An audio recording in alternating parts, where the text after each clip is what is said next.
and there's a little sleepy face peering out from behind the tree. Little Ntima is having a very lazy afternoon by the looks of it, and isn't that a happy hyena? It seems to as though it's even got a smile on its face as it lies in the sun. As you can see, it's perfectly positioned that the tree is providing a little bit of shade around the eyes and body in the sun, and there we go. Isn't that cool? Such a beautiful den this. It's one of my favorite places to come. I really like this den. It's big, it's got shade, and it really is a pretty place to spend the afternoon. I enjoy watching the hyenas in this area and enjoy seeing them on this mound, and hopefully we'll find ribbon and varying others coming a little bit later, and that will definitely cause Ntima to start perking up and get into a little bit more of a playful mood. I think it's in all likelihood been playing most of the morning and is now having a serious nap before afternoon playtime begins. Hello. Oh, what's that?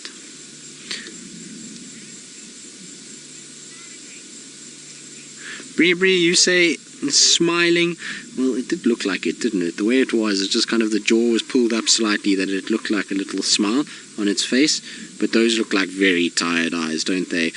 It's almost as soon as the head hits the ground, eyes are closing shut. And are you tired, little one? Has it been a long day? It seems like it. But isn't that just the cutest thing? And this is one of the reasons why I love den sites, because everybody that has the false sort of view of hyenas, this is what you need to see, is a cute hyena like this, to just break that sort of myth of them being these horrible sort of creatures that maim and kill and or have no sort of soul or life to them. Spending the time around the den and watching little ones is got to change your mind as to what hyenas are and how amazing they can be. I think it was Travi, I didn't hear exactly right, but if it was Travi, you were asking why hyenas change dens so often. Thank you, Chantal, that is correct. You were asking why they change dens so often, and the reason they change dens so often is because you must remember that these guys are not like humans that have vacuum cleaners and cloths and cleaning products that they can clean out their home and make it smell better. These guys, unfortunately, they go into a termite mound and they'll defecate, they'll urinate, bits of meat will be brought back to the den if they're higher ranking, and we've seen bits of carcasses actually at this den site already, and so that will cause a smell to develop inside the hole, and that smell is going to eventually attract other predators, so it will attract things like lion and leopard, and that will make the little ones unsafe. And there's also going to be a really massive build-up of fleas inside there, and potentially mites and ticks and all kinds of things. Remember, when a tick lays its larvae, there's going to be thousands inside there, and so it eventually becomes a place that's just too dirty and too full of stuff to be safe for these little guys, and so they then get moved off onto another den. It also depends on the ranking of them. Sometimes higher ranking individuals will come and take over the den site. If it's a favourable den, evict the others. That's not so common, but it does happen from time to time. It's more just that you get a build-up of nasty things and smells, and they then just look for a cleaner area for their little ones to spend their time. So that's why the den does change frequently. But remember that the Philemon's Cutline den was active for about 4 months before they changed it, and this one is already going on over a month that they've been here. In fact, it might have been longer. We only found it a month ago, so you know, they spend a fair amount of time at the dens. They don't move dens nearly as much as what the wild dogs do. So wild dogs, you'll find every sort of 3 weeks they changing their den, sometimes even shorter. I've seen wild dogs spend 3 days in a den and move on.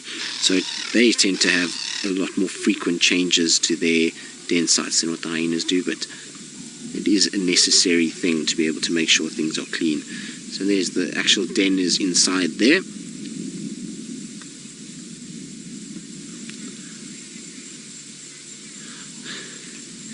Tiffany, you say it looks just like a teddy bear and so cute. Well, that's actually why one of the hyena young ones that was in this area was named Teddy. You named that one Teddy, didn't you, Seb? Mm-hmm. It was you, yes. And it's because they do look like teddy bears, baby hyenas, particularly when they are still black in coloration. They have that sort of teddy bear look to them, little round ears and this dark muzzle and these cute eyes. So they very much are like little teddy bears when they're small. I wonder if our buffalo are not going to get here, because the buffalo, I'd say, probably in walking time, if the buffalo carried on walking, if they would walk here, maybe take them 5 to 10 minutes to get here. It'd be interesting to see what Ntima's reaction would be to buffalo. I wonder if she's actually ever seen them. I'm sure she has, but it would be interesting to know, given that we've had so few buffalo around, what the reaction would be to a buffalo, and see if she would actually sort of have a different reaction to any of the other animals. I've seen elephants around the den sites, and generally what happens is these guys, as soon as they see another animal, they run into the hole and they go and hide away.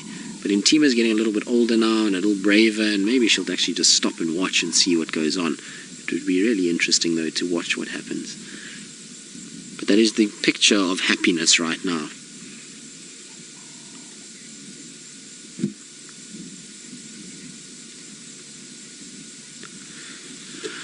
Francisco, you're asking if a spotted hyena would be able to get into a conflict with a male lion and come out victorious, I would imagine, is what you are asking.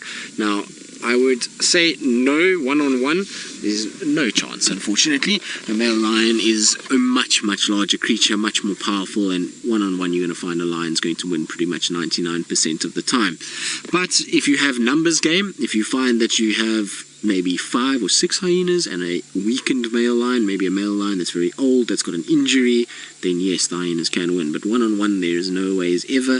It's an animal, like I said, that's almost 3 times the size of a hyena. So it's really a huge difference in terms of power to weight, and you're going to find that a hyena, unfortunately, is going to get a hiding from a lion if it's a one-on-one contest. But that's why hyenas are so successful, is that they have this ability to be able to group together and then challenge for carcasses and even dominate lions in some areas. You'll find in some parks in Africa, hyenas are the most dominant species. They'll outcompete lions tenfold, and actually the lions sometimes scavenge from the hyenas rather than the other way around. So it just depends on numbers, and you'll find the more numbers, then hyenas can start to dominate what goes on. And if you go to Elephant Plains and Sabi with that massive clan that they've got there, that clan dominates all the lions. In fact, most of the lions, they get pushed off their carcasses and that clan hunts for themselves, and it's a very different system to what we see here with the Djuma clan, that is much smaller and a lot more intimate, and they have to kind of scavenge a lot more than what we see on the other side. Even though it's so close, those hyenas have somehow been a lot more successful, and I think it's got to do with the lack of male lions that have been around that area for some time.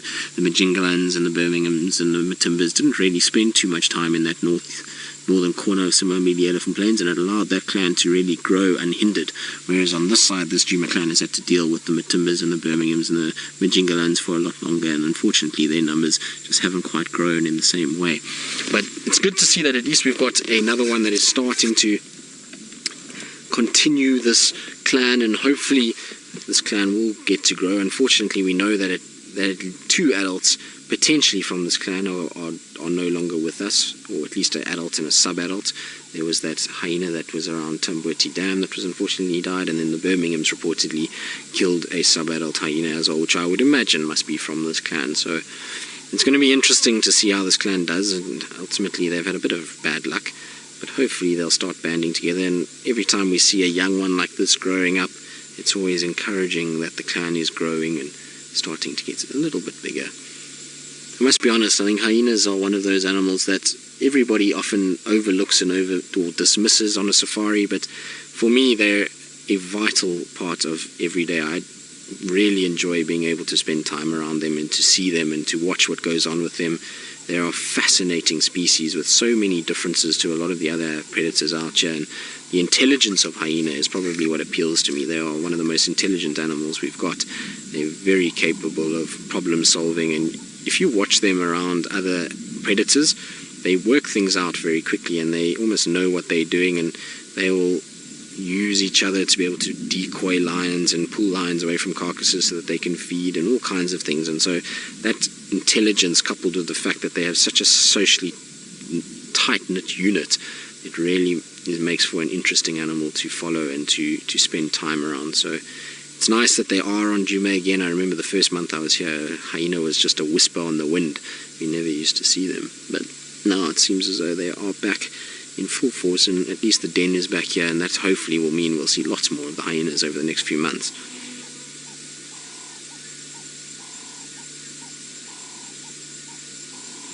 So I think it's Tora. Sorry, Chantal, I battled to hear you with the name there, but you're wondering Paula, okay, sorry.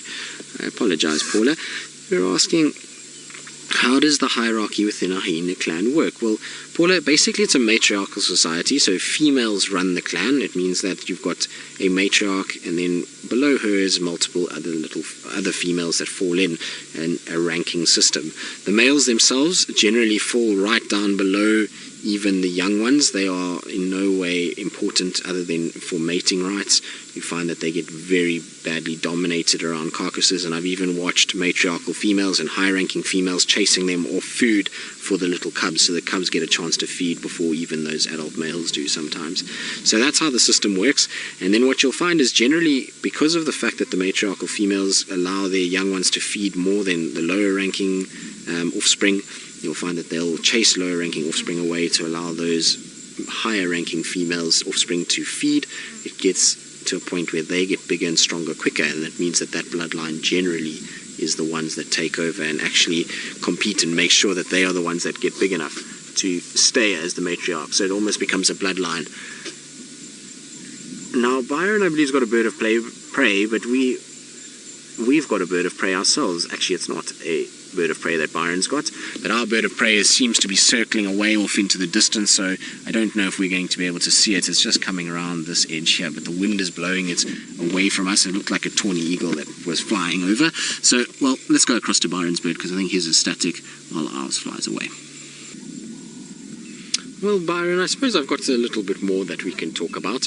It's still fast asleep. Little Ntima is taking it very easy. The wind is starting to pick up actually a little bit. I thought it would start dying down by now, but just starting to pick up, and every now and then we'll find Ntima lifts its head to listen around and sniff on the breeze, but otherwise it's all very sedate and very relaxing at the den. It's sometimes quite nice just to spend a little bit of time listening to the sounds of nature, but I think we'll give it another couple of minutes, and if until Ntima carries on sleeping, we'll leave her to have a nap and leave her to enjoy her afternoon. Yes, talking about you. Are you trying to get comfortable, little one?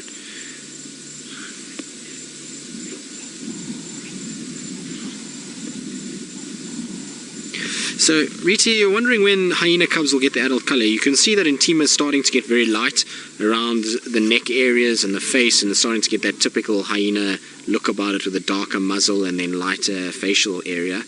And so, Rita, what happens with them is that they start losing that black fur around about 3 months. We start to see there's a fading of that black, and it starts to get lighter and lighter, and spots start to show, and then you'll find that these hyenas will then start to change color, and by the time they reach about 8 months, they're pretty much looking like an adult hyena, except that their fur is still very long, and they've got bright dark spots.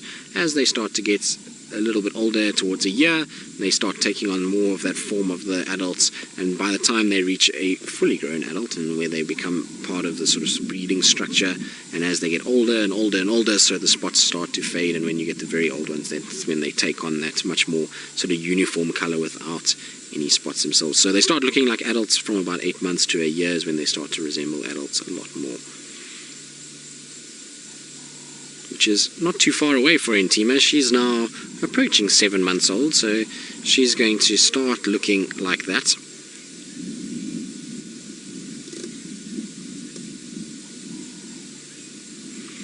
Farline, you're saying at her age, does she still sit inside the den? Well, most definitely. Still young and doesn't really have the strength to compete with other predators or anything like that. So as soon as it feels like it's scared, it will go running inside the den. It'll also spend most of its night inside there if the adults are not around. So it can fit in no problem.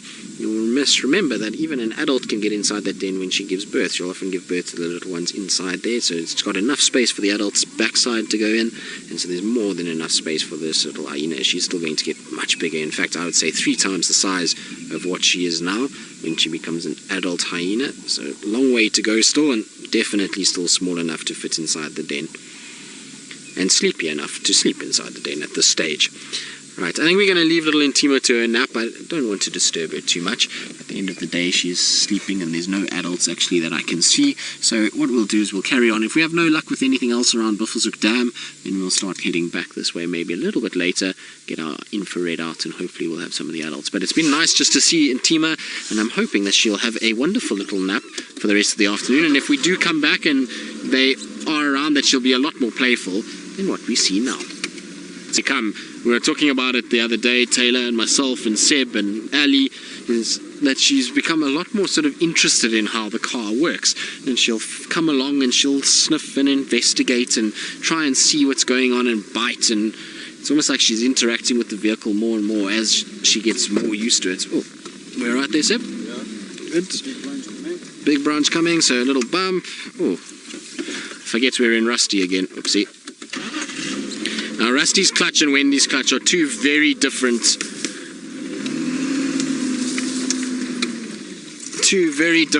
beings, and so I've got to remember that Rusty, I can't let the clutch out nearly as far without Rusty stalling. So while I try and negotiate this area without stalling and without causing any damage to Rusty's clutch, let's go across to Byron and see if he's had any luck with his crocodiles on the way to Chitwa Dam.